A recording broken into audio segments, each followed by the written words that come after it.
A nivel de contratos, había uno tirado para un sitio y los otros pues tiran para el otro. Ha habido cierto de acuerdo las dos partes y que en este momento, pues en el punto que estamos en la relación, puede ser que se hubieran podido salvar si nos hubiéramos sentado a hablar, pero al final pues, no nos hemos sentado y hemos decidido. The tennis world was left stunned when news emerged that Carlos Alcaraz and Juan Carlos Ferrero had gone their separate ways, ending one of the most successful player-coach partnerships of the modern era.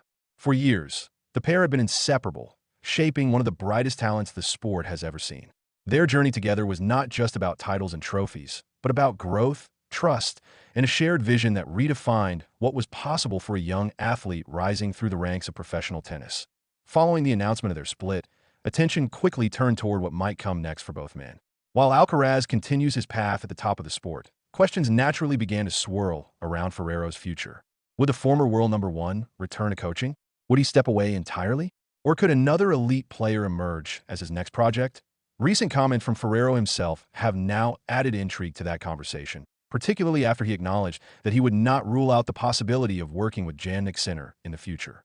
The statement alone was enough to send waves through the tennis world, igniting speculation and debate about what such a partnership could look like. Despite the curiosity surrounding his next move, Ferrero made it clear that immediate plans are not part of his thinking. Emotional exhaustion, accumulated pressure, and years of constant travel have all played a role in his desire to step back. According to Ferrero, the end of his collaboration with Alcaraz was not something he had envisioned, especially given the remarkable success they had shared. Their journey together produced multiple Grand Slam titles, historic milestones, and a rise to the very top of the ADP rankings. That success, however, also came with an enormous emotional cost. Years of nonstop competition, constant travel across continents, and the responsibility of guiding a prodigy through the most demanding stages of professional sport inevitably took a toll. Ferrero admitted that he now needs time away from the intensity of the tour, explaining that a few months of rest and reflection are essential before he can even begin to consider another coaching role. While the tennis world speculates endlessly, Ferrero has emphasized that stepping away is not about a lack of passion or belief in the game. Instead, it is about recovery, balance, and rediscovering a sense of normality after nearly a decade of relentless commitment.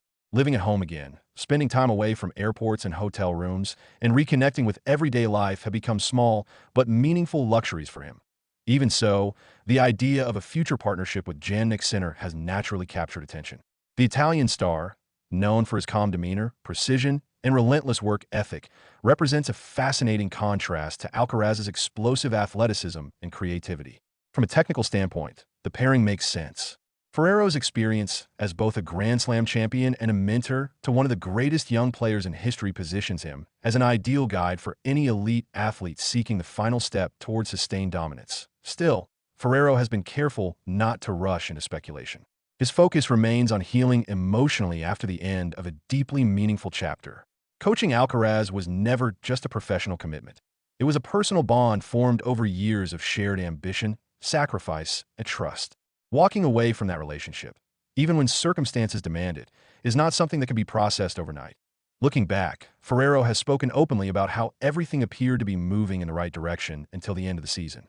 Contract discussions began, as they always do, and conversations turned toward expectations, responsibilities, and future planning.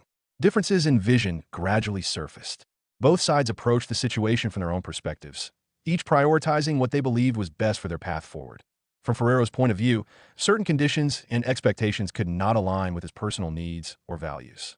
From Alcaraz's side, decisions were made with his career trajectory in mind. Neither party acted out of ill intent. Instead, the split emerged from incompatible viewpoints that could not be reconciled despite mutual respect. Those close to the situation have emphasized that the separation was not rooted in anger or resentment.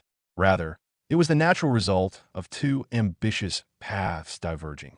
Ferrero himself acknowledged that perhaps more conversations could have helped, but sometimes timing and circumstance make those conversations difficult to have.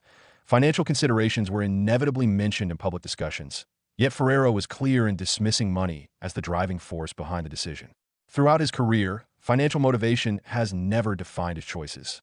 From his earliest days as a coach, his focus remained on development, mentorship, and building something meaningful over time. The idea that finances dictated his departure does not align with how he views his own values. The relationship between Ferrero and Alcaraz was built on trust developed over many years. From the moment a teenage Alcaraz arrived at the academy, there was an understanding that greatness would require patience, discipline, and shared sacrifice. That belief carried them through the highs of Grand Slam triumphs and the lows of physical setbacks and mental pressure. Even now, Ferrero speaks of Alcaraz with pride and affection. Watching him compete in the future will be emotional, not because of regret, but because of the shared memories that shaped both of their careers. Every match will serve as a reminder of what they built together, and that connection will never fully disappear. Time, however, remains essential. Emotional healing does not follow a schedule, especially when a partnership of such depth comes to an end. Ferrero has acknowledged that seeing Alcaraz compete may stir complex emotions for a while, yet he also believes that distance will eventually bring clarity and peace. As speculation continues, the tennis world watches closely. Fans wonder whether Ferrero might one day return to the tour, perhaps alongside another rising star. Others believe his influence on the game has already been cemented, regardless of what comes next. His ability to shape champions, both mentally and tactically, has left a lasting mark on modern tennis. For now, patience defines his approach. There is no rush to commit to another project, no urgency to replace what has been lost. The next chapter, whenever it begins, will come naturally rather than by force. If that chapter includes Jannik Sinner or another elite player, it will be because the timing feels right, not because of external pressure. As the sport continues to evolve, one truth remains clear. The legacy of Juan Carlos Ferrero extends far beyond trophies and rankings. His influence lives on in the players he has shaped, the standards he has set, and the lessons he has passed forward. Whether standing courtside or watching from afar, his presence will always be felt in the modern game. For now, the story remains open-ended. Reflection, healing, and quiet preparation define this moment. The tennis world waits, knowing that whenever Ferrero chooses to return, it will mark the beginning of another compelling chapter in a career defined by excellence, patience, and unwavering dedication.